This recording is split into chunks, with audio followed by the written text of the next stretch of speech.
శ్రీకాకుళం జిల్లా పలాస కాశీబుగ్గ మున్సిపాలిటీలో పారిశుధ్య కార్మికులు మున్సిపల్ ఆఫీసును ముట్టడించారు.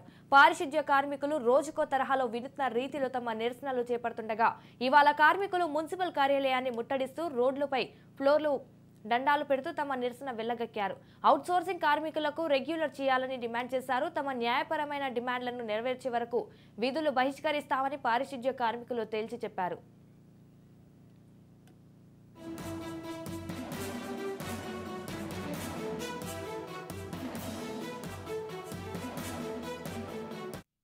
పరిష్కారం చేయాలి.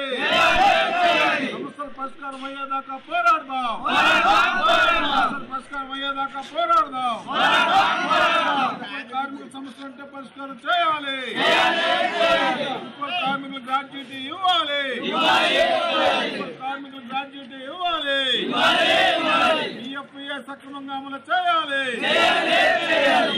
సక్రమంగా అమలు చేయాలి.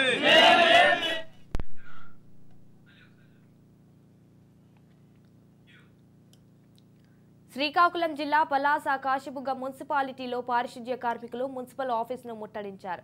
పారిశుధ్య కార్మికులు రోజుకో తరహాలో వినూత్న రీతిలో తమ నిరసనలు చేపడుతుండగా ఇవాళ కార్మికులు మున్సిపల్ కార్యాలయాన్ని ముట్టడిస్తూ రోడ్డుపై పోర్లు దండాలు పెడుతూ తమ నిరసన వెళ్లగక్కారు. అవుట్సోర్సింగ్ కార్మికులకు రెగ్యులర్ చేయాలని డిమాండ్ చేశారు. తమ న్యాయపరమైన డిమాండ్లను నెరవేర్చే వరకు విధులు బహిష్కరిస్తామని పారిశుధ్య కార్మికులు తేల్చి చెప్పారు.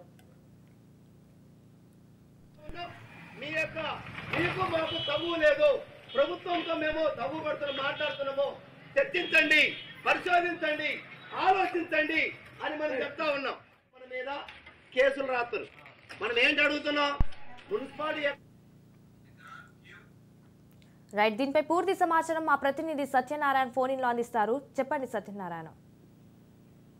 సంజన, ఏదైతే తమ న్యాయపరమైన సమస్యల పరిష్కారం కోరుతూ మున్సిపల్ కార్మికులు చేపట్టినటువంటి నిరసనలు ఈ రోజు 12వ రోజు చేరుకున్నాయి. అయితే ఈ మేరకు శ్రీకాకుళం జిల్లా పలాస కాశీబుగ్గ మున్సిపాలిటీ పరిధిలోని పారిశుద్ధ్య కార్మికులు మున్సిపల్ ఆఫీసును ముట్టడించారు. అయితే గత 12 రోజులుగా ఈ పారిశుద్ధ్య కార్మికులు తమ సమస్యలు పరిష్కరించాలని డిమాండ్ చేస్తూ రోజుకో తరహాలో వినూత్నమైనటువంటి నిరసనలు చేపడుతున్నారు.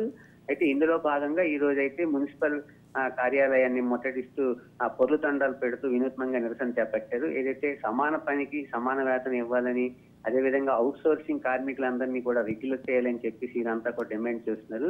ఏదైతే ముఖ్యమంత్రి వైఎస్ జగన్మోహన్ రెడ్డి ఇచ్చిన హామీలను తక్షణం అమలు చేయాలని కూడా వీరంతా డిమాండ్ చేస్తున్న పరిస్థితుంది. ఏదైతే గత 12 రోజులుగా రాష్ట్ర వ్యాప్తంగా కూడా మున్సిపల్ కార్మికులు సమ్మె చేస్తున్నప్పటికీ కూడా ప్రభుత్వం నిర్లక్ష్యంగా వ్యవహరిస్తుందని చెప్పేసి కార్మికులను అదేవిధంగా సిఐటి నాయకులు అయితే ఆరోపిస్తున్న పరిస్థితుంది. అయితే తమ సమస్యలను పరిష్కరించుకుంటే సమ్మెను మరింత ఉధృతం చేస్తామని చెప్పేసి ఇప్పటికే సిఐటి నాయకులు అయితేనేమి మున్సిపల్ కార్మికులు కూడా హెచ్చరిస్తున్న పరిస్థితుంది. అయితే ఏదైతే ఈ 12 రోజులు బట్టి తమ సమ్మె విజయవంతంగా కొనసాగుతుందని చెప్పేసి ఇప్పుడు అయినప్పటికీ కూడా ప్రభుత్వంతో జరిపినటువంటి చర్చలు విఫలం అవడం వలన మున్సిపల్ కార్యాలయాన్ని అయితే ఈ రోజు ముట్టడి చేయడం జరిగిందని చెప్పేసి చెప్తున్నారు. ఏదైతే AP municipal workers and employees federation నాయకులు అదేవిధంగా సిఐటియు అనుబంధ సంస్థలు కూడా ఈ సమ్మెకు తమ పూర్తి మద్దతును ప్రకటించి ఏదైతే గతంలో తమ డిమాండ్లపై అసెంబ్లీలో ఏదైతే సీఎం జగన్మోహన్ రెడ్డి మాట ఇచ్చారో ఆ ఇచ్చిన హామీలను అమలు చేయాలని చెప్పేసి వీరంతా డిమాండ్ చేస్తున్నారు. అయితే తమ డిమాండ్లు పరిష్కరించిన పక్షంలో సమ్మెను మరింత ఉధృతం చేస్తామని చెప్పేసి అయితే హెచ్చరిస్తున్న పరిస్థితి ఉంది. Right, thank you for the updates Satyanarayana.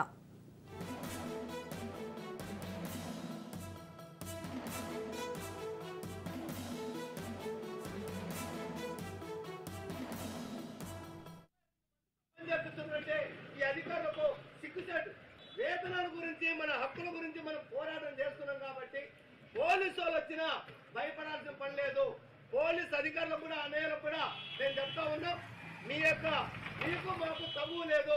ప్రభుత్వంతో మేము తగు పడుతున్న మాట్లాడుతున్నాము. చర్చించండి, పరిశోధించండి, ఆలోచించండి అని మనం చెప్తా ఉన్నాం. మన మీద కేసులు రాస్తారు.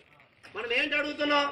మున్సిపాలిటీ యొక్క పని చేసినాం కాబట్టి మన హక్కుల గురించి మనము సమాన పనికి సమాన వేతనం ఇవ్వండి, సుప్రీంకోర్టు తీర్పు ప్రకారం అమలు చేయండి. ఆర్థిక కార్మికులు చేయాల్సింది 125 మంది ఆర్థిక కార్మికులు 72 మందితో పనిచేస్తున్నారంటే ఈ అధికారులకు సిగ్గుచాటు. వేతనాల గురించి మన హక్కుల గురించి మనం పోరాటం చేస్తున్నాం కాబట్టి పోలీసు వాళ్ళు వచ్చినా భయపడాల్సిన పని లేదు. పోలీస్ అధికారులకు కూడా అన్నయ్యలకు కూడా నేను చెప్తా ఉన్నా, మీకు మాకు తగువ లేదు. ప్రభుత్వంతో మేము తగువ పడుతున్నాం, మాట్లాడుతున్నాము. చర్చించండి, పరిశోధించండి, ఆలోచించండి అని మనం చెప్తా ఉన్నాం. సమస్యలు పరిష్కారం అయ్యేదాకా పోరాడదాం. పరిష్కారం అయ్యేదాకా పోరాడదాం. కార్మిక సమస్యలు అంటే పరిష్కారం చేయాలి.